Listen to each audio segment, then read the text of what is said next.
Bismillahirrahmanirrahim. Assalamualaikum warahmatullahi wabarakatuh. Berjumpa lagi kita di channel ini. Nah, untuk video kali ini saya akan kembali memaparkan aksi nyata dari pelatihan mandiri di platform Merdeka Mengajar. Nah, sekarang itu kami sudah melaksanakan pelatihan untuk topik 3, yaitu profil pelajar Pancasila. Nah, di sini kami akan mensosialisasikan atau menyebarkan sebuah pemahaman yang kami peroleh dari pelatihan mandiri ini, khusus di topik 3, profil pelajar Pancasila. Nah, apa sih yang didapatkan dari topik 3 ini? Nah, di sini yang pertama akan kita bahas nanti pada materi ini, yaitu apa itu profil pelajar Pancasila. Nah, jadi di sini kita akan mengenal apa sih yang dimaksud dengan profil pelajar Pancasila. Nah, profil pelajar Pancasila ini itulah yang akan kita terapkan sekarang di kurikulum Merdeka. Selanjutnya yang kita akan bahas pada materi ini yaitu tentang dimensi-dimensi dari profil pelajar Pancasila. Jadi profil pelajar Pancasila itu memiliki 6 dimensi. Nah, apa saja ke-6 dimensi dari profil pelajar Pancasila ini? Nah, nanti kita akan bahas. Nah, kemudian yang kedua yaitu elemen. Nah, di mana dari ke-6 dimensi profil pelajar Pancasila ini masing-masing memiliki elemen-elemen. Nah, di sini juga kita akan mengenal apa sih elemen-elemen dari ke-6 dimensi profil pelajar Pancasila ini.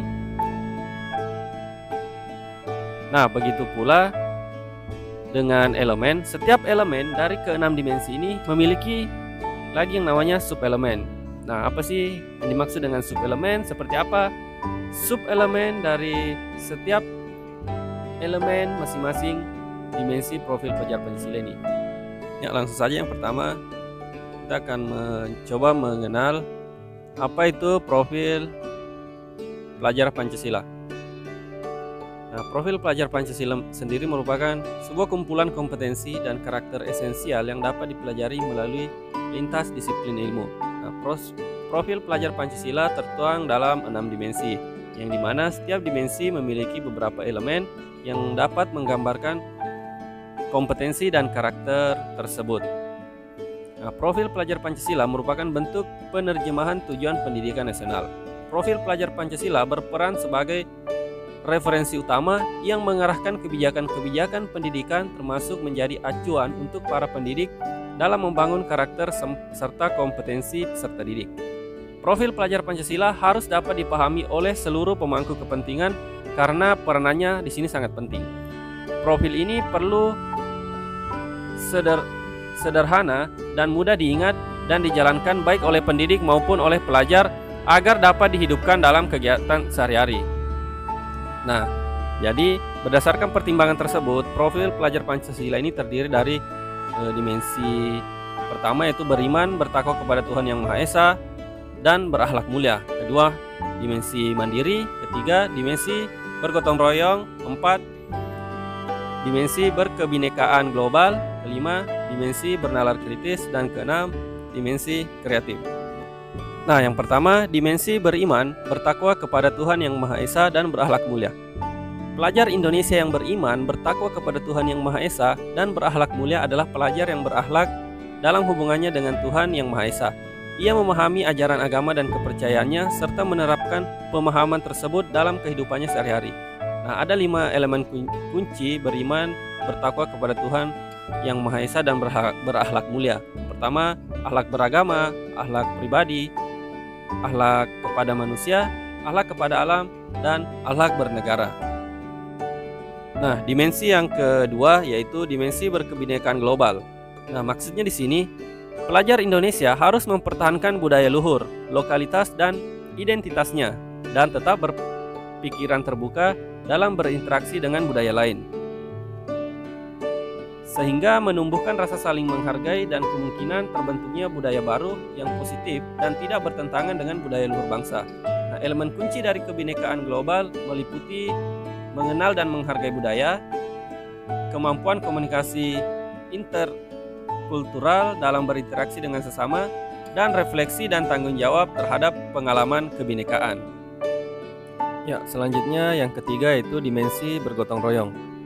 Nah, dimensi bergotong royong di sini maksudnya pelajar Indonesia harus memiliki kemampuan bergotong royong, yaitu kemampuan untuk melakukan kegiatan secara bersama-sama dengan sukarela agar kegiatan yang dikerjakan dapat berjalan lancar, mudah dan ringan. Nah, elemen-elemen dari bergotong royong itu adalah kolaborasi, kepedulian dan berbagi. Nah, selanjutnya dimensi yang keempat yaitu dimensi mandiri. Nah, dimensi mandiri di sini maksudnya pelajar Indonesia harus merupakan pelajar yang mandiri, yaitu pelajar yang bertanggung jawab atas proses dan hasil belajarnya. Nah, elemen kunci dari mandiri itu terdiri dari kesadaran akan diri dan situasi yang dihadapi serta regulasi diri. Nah, selanjutnya dimensi yang kelima yaitu dimensi bernalar kritis. Nah, dimensi bernalar kritis di sini maksudnya pelajar yang bernalar kritis mampu secara objektif memproses informasi baik kualitatif maupun kuantitatif, membangun keterkaitan antara berbagai informasi, menganalisis informasi, mengevaluasi dan menyimpulkannya. Nah, elemen-elemen dari bernalar kritis ini adalah memperoleh dan memproses informasi dan gagasan, menganalisis dan mengevaluasi penalaran, merefleksi pemikiran dan proses berpikir dalam pengambilan keputusan. Nah, selanjutnya dimensi yang terakhir atau dimensi keenam, nah, yaitu dimensi kreatif. Nah, dimensi kreatif di sini maksudnya pelajar itu harus kreatif, mampu memodifikasi dan menghasilkan sesuatu yang original, bermakna, bermanfaat dan berdampak. Nah, elemen kunci dari dimensi kreatif ini itu terdiri dari menghasilkan gagasan yang orisinal serta menghasilkan karya dan tindakan yang orisinal serta memiliki keluasan berpikir dalam mencari alternatif solusi permasalahan. Nah, jadi kurang lebih seperti itu penjelasan dari keenam dimensi profil pelajar Pancasila ini.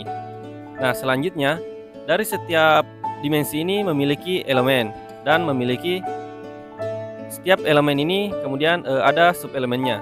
Nah, yang pertama dimensi beriman bertakwa kepada Tuhan Yang Maha Esa dan berakhlak mulia itu terdiri dari 4 elemen. Yang pertama elemen mengenal dan menghargai budaya. Subelemennya yaitu yang pertama mendalami budaya dan identitas budaya, mengeksplorasi dan membandingkan pengetahuan budaya, kepercayaan serta praktiknya. Kemudian menumbuhkan rasa menghormati terhadap keanekaragaman budaya. Nah, kemudian elemen yang kedua, komunikasi dan interaksi antar budaya. Subelemennya berkomunikasi antar budaya, mempertimbangkan dan menumbuhkan berbagai perspektif. Nah, kemudian elemen yang ketiga yaitu refleksi dan tanggung jawab terhadap pengalaman kebinekaan. Nah, ini juga memiliki 3 subelemen. Nah, kemudian elemen yang keempat yaitu berkeadilan sosial. Nah, selanjutnya dimensi mandiri. Nah, dimensi mandiri di sini terdiri dari 2 elemen. Elemen yang pertama, pemahaman diri dan situasi yang dihadapi. Kemudian elemen yang kedua, regulasi diri. Nah, elemen yang pertama tadi memiliki subelemen, yaitu yang pertama, mengenali kualitas dan minat diri serta tantangan yang dihadapi. Kemudian mengembangkan refleksi diri. Nah, kemudian elemen regulasi diri memiliki beberapa subelemen juga. Yang pertama, regulasi emosi, kemudian menetapkan tujuan belajar, prestasi, pengembangan diri, dan lain sebagainya. Nah, kita percepat saja. Selanjutnya dimensi bergotong royong. Nah, jadi silahkan sambil dibaca, diperhatikan juga. Nah, di dimensi bergotong royong ini memiliki 3 elemen. Yang pertama, elemen kolaborasi, elemen kepedulian, dan elemen berbagi. Nah, setiap elemen ini memiliki beberapa subelemen juga. Nah, bisa dilihat seperti yang kami tampilkan ini. Nah, selanjutnya ada dimensi berkebinekaan global. Nah, untuk dimensi berkebinekaan global di sini ada 4 elemen. Elemen yang pertama mengenal dan menghargai budaya, kedua komunikasi dan interaksi antar budaya, 3 refleksi dan tanggung jawab terhadap pengalaman kebinekaan, dan keempat berkeadilan sosial. Nah, selanjutnya elemen bernalar kritis. Nah, elemen bernalar kritis ini ada 3 dimensi bernalar kritis ada 3 elemen. Elemen pertama memperoleh dan memproses informasi dan gagasan. Elemen kedua menganalisis dan mengevaluasi penalaran, dan elemen yang ketiga merefleksi dan mengevaluasi pemikirannya sendiri. Nah, jadi kurang lebih seperti itulah